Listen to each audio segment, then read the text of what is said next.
Hi there, it's Kaz. It's the 23rd of May and I'm still here. Now these videos from here on are going to be more around my diagnosis and how that all kind of happened. So this is kind of part one, I suppose, of the diagnosis side of the story, which you'd all know if you have MS, if you've been through it. It doesn't happen overnight, but it does happen eventually, as the ad goes, if you've seen it. So yeah, I ended up at Sandringham. Oh, shouldn't have said that. I ended up at a local hospital. I'm sorry, I must be tired. My words aren't coming out well tonight, but yeah. And once I got there, I got taken in at 11 o'clock in the morning.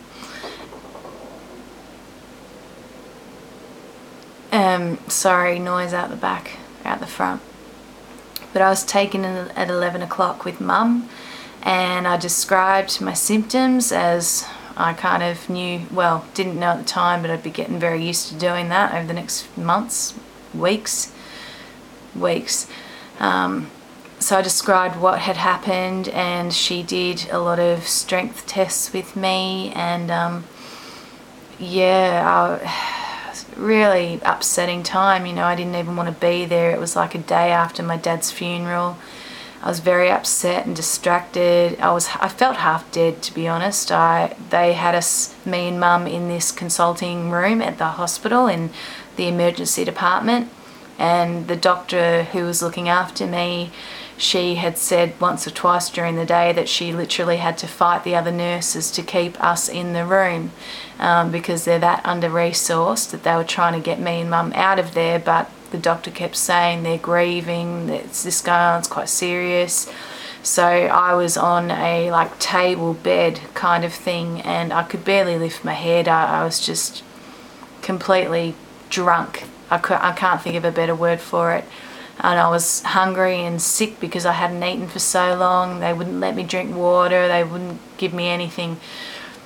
But what they did do was they took blood after they did the tests, and I got through that. I broke down during that, and I can remember her grabbing my hands and saying, be strong, you can do this, because I was so upset. The fact that I was even there, I was just in shock that it was all happening, and I was ready to give up, you know, and then my poor mother is sitting behind there watching me go through it. So I had blood tests, and I'm not too sure what they were testing me for at that point. I think they described something about watching how fast certain proteins or something was settling, or I don't know what, but... And then they had to run me in a CAT scan. I'm really not talking well tonight. Oh yeah, speech difficulties as well, because I had the numb tongue, and yeah, I wasn't talking right, and I'm not tonight either. I'm okay, but it was a lot worse during the relapses. So anyway, they put me in a wheelchair. They wheeled a wheelchair into the room, and they didn't want me walking through the hospital because I couldn't walk well, so they put me into a wheelchair, and that really upset me because it was exactly the same wheelchair as what I'd hired for Dad in the weeks where he couldn't walk. He'd never been in a wheelchair before, but we had to hire one. And so to have all of a sudden one wheeled into my face, it was really difficult, but I got in there and I let them wheel me through to the CAT scan room, and they put me through that, and then they couldn't tell us straight away what the results were, because they then rang my neuro's hospital to speak to the team there, and the team had to decide what the next plan of attack was, you know, and I think they had to analyse the results and advise the doctor on what to do next. And so a couple of hours went by, and I'm still in this room laying on the thing half dead, really worried I was going to roll off the skinny bloody bed. It was just, yeah, not comfortable. I don't know how it could have been anyway. If I'd been in a waterbed, I would not have been comfortable, because I'd never felt like that in my life.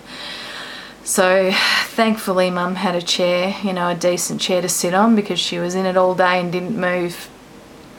But when we got the results, well, she didn't give me the results. She came back And she said, you know, I've got bad news, you're going to have to go into that CAT scan again, we need to give you contrast dye.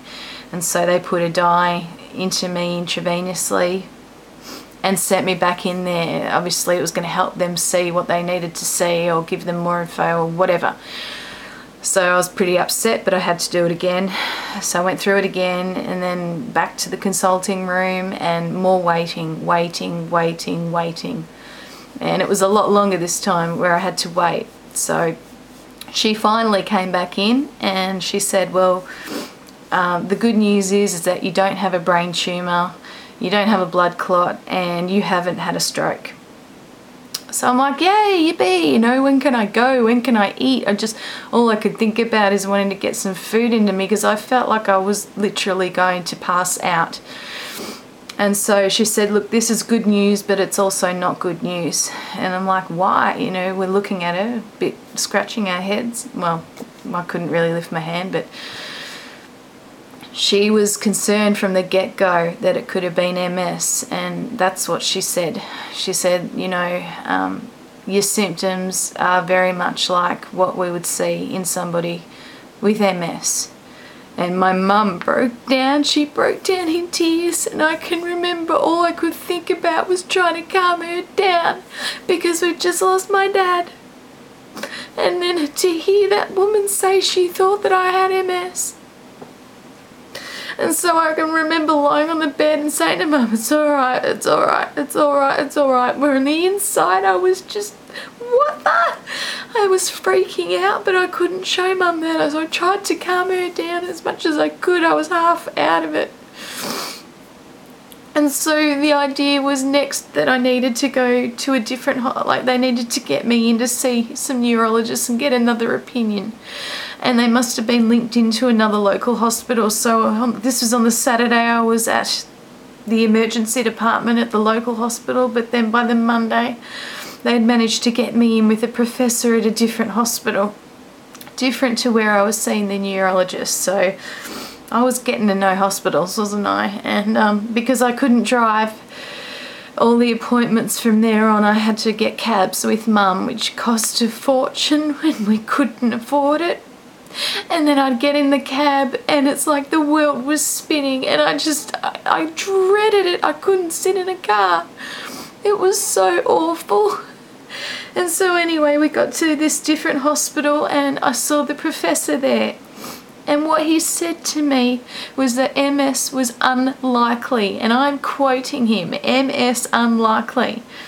And he did all the strength tests, he watched me walk, he knocked my knees, he did all those things that I've had done a billion bloody times since. So I thought, this guy, he's at the top of his field, he knows what he's talking about. If he's saying MS is unlikely, I'm going to believe him.